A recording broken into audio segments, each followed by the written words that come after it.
салом дӯстон, ман кавсар. навори имрӯза бошад дар асоси ҳодисаи воқеӣ ва филм дар қаъри 6 фут. филм саргузашти воқеии ҷавонеро ҳикоя карда, гуфта мешавад ки баъди танҳо мондан дар кӯҳистон дар қалби сардиҳои тоқатфарсо чӣ ба сараш омад ва чӣ тавр ҳама мушкилиҳоро паси сар карда дар давоми чанд рӯз зинда монд.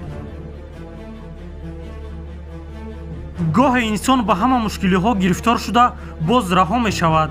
шояд кам бошанд нафароне ки пас аз хатару мушкилиҳо ҷони солимашонро раҳо мекунанд.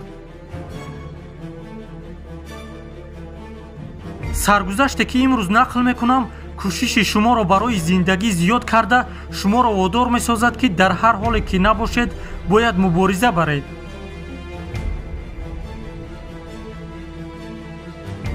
саргузашти боварнокардании ҷавони варзишгар ки шумо дар охир хоҳед фаҳмид ӯ пас аз ин мушкилиҳо чиро аз даст дод, аммо ноумед нест ва бо як нигоҳи гарме ба зиндагӣ менигарад.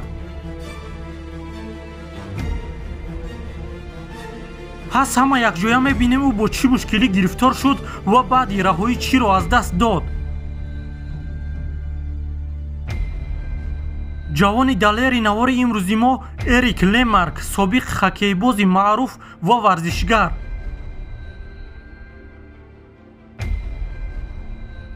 ҳозир ӯ дар хонаи хурдакаке дуртар аз базаи лижаронӣ ва макони бозиҳои зимистона зиндагӣ мекунад.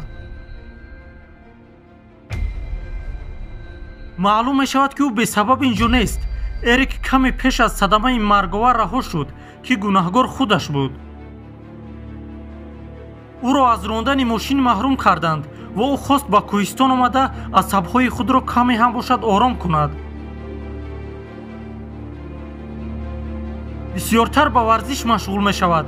дорӯҳо ба ӯ кӯмак намекунанд. Эрик ба ҳар ҳол боз асабвайронӣ мекунад.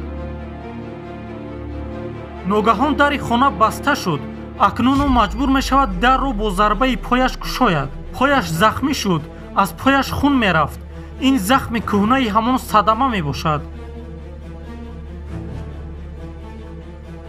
ӯ ҳама чизҳои лозимаро гирифта, лижаро бардошта ба роҳ баромад, лек натавонист автобусро манъ кунад. транспорт гузашта рафт.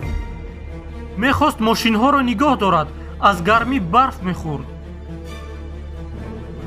духтаре ки бо мошин омада дар наздаш истод, мегуфт ин фикри хубе нест. дандонҳо бод гирифта ба беморӣ оварда мерасонад. духтар дар базаи лижаронӣ кор мекард. қарор дод то Эрикро бурда мерасонад. ҳангоми расидан ба база ӯ дарҳол ба кӯҳ баромада ба лижаронӣ шурӯъ карда бо роҳи бехатаре мерафт. мусиқӣ гӯш мекард.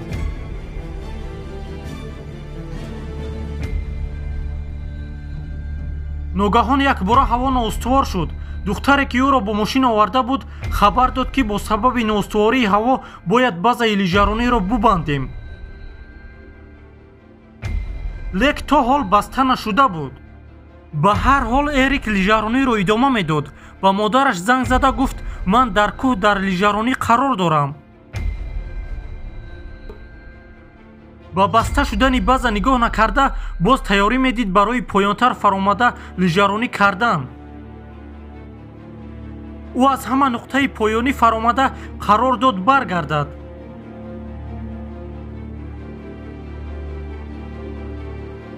дере нагузашта ӯ изи пои омадаашро гум кард. намедонист дар куҷо қарор дорад. дар кӯҳистони пур аз туман гум шуд. мехост занг занад, лек телефон мавҷро намедошт. акнун ӯ хост ба ҳамин тараф равад. ба наздикии ҷангалзор рафта дар зери дарахте нишаст. хост каме ҳам аз тӯфону барф дар эмин бошад. чӯбчаҳоро ҷамъ карда мехост гулханро равшан кунад, лек дар захира 3 донаи гугир дошт. 2 тояш аллакай равшан намешуд, 1 тои дигар монд. донаи охир ҳам ба кор нарафт. дар зери дарахт хоб карда кӯдакиашро ба хотир меовард. Дар кӯдакиаш ӯро падараш тамрин медод. ӯ фарзандашро ҳамчун як шикастнопазир тарбия медод. вақте ки ҳама аз бозӣ монда шуда мерафтанд, падараш ба ӯ мегуфт таслим нашав, таслим шудан лозим нест. эрик бедор шуда ба по хест ва роҳ рафтанро дар макони номаълум идома медод. қариб ки аз ҷарӣ ба поён меафтид, поёнро дид ки чизе нест ба ғайр аз кӯҳу ҷариҳо. боз қарор дод ба дигар тараф ба боло равад. аслан намедонист ба кадом самт меравад. аз даруни дарахтон мегузашт. ногаҳон ба сокинони маҳаллӣ вохӯрд, ки мехостанд дарҳол ӯро пора пора карда хӯранд.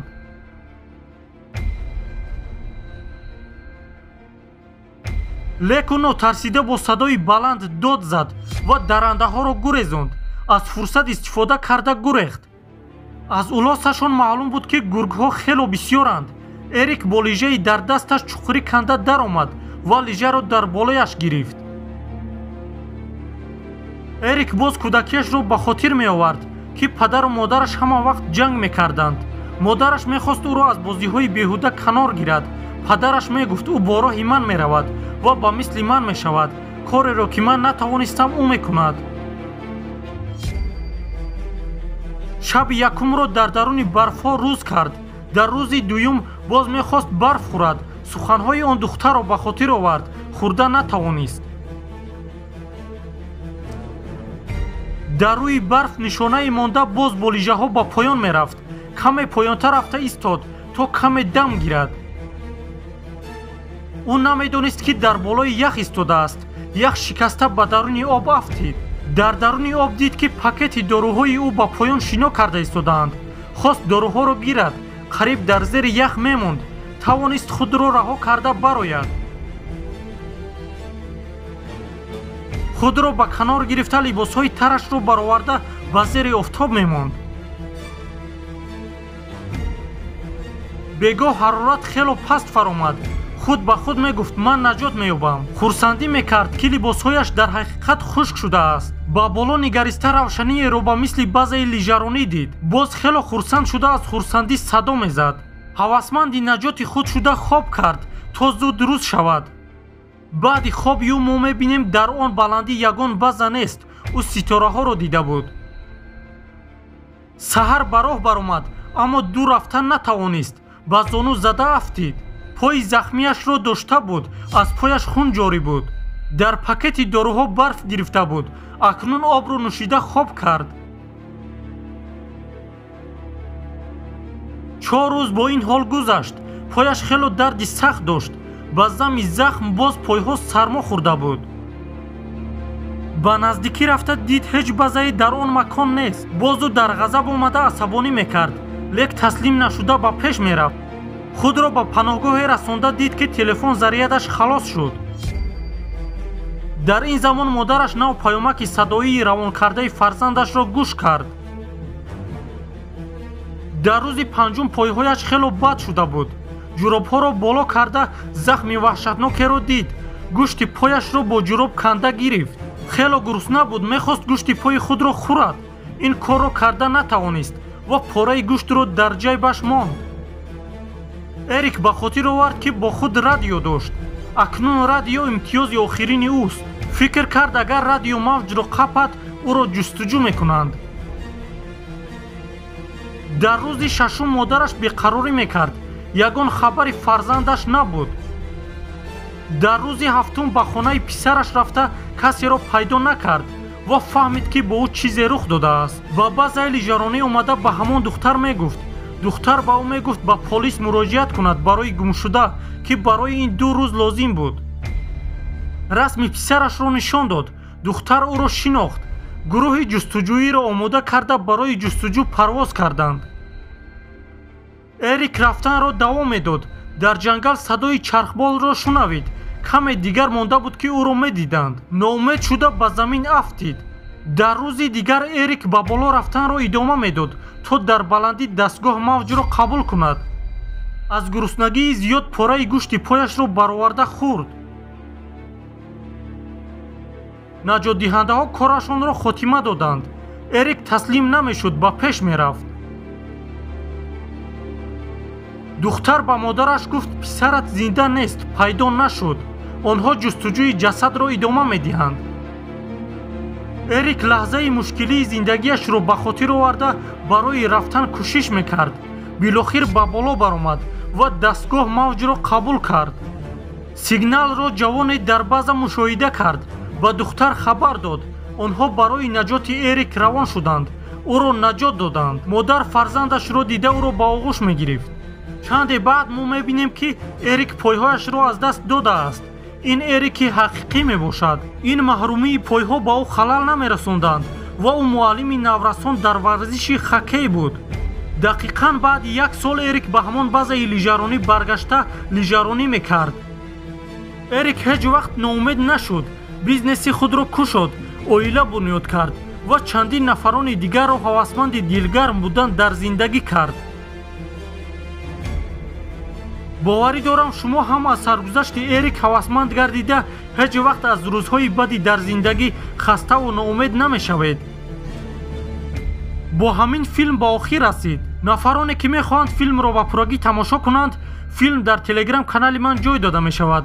ба силкаи дар описания буда ва ба комментария даромада силкаро зер кунед. шуморо рост ба ин филм мебарад. ва дар охир фикрҳои худро дар комментария ба мо баён кунед, то навори нав зудтар барояд.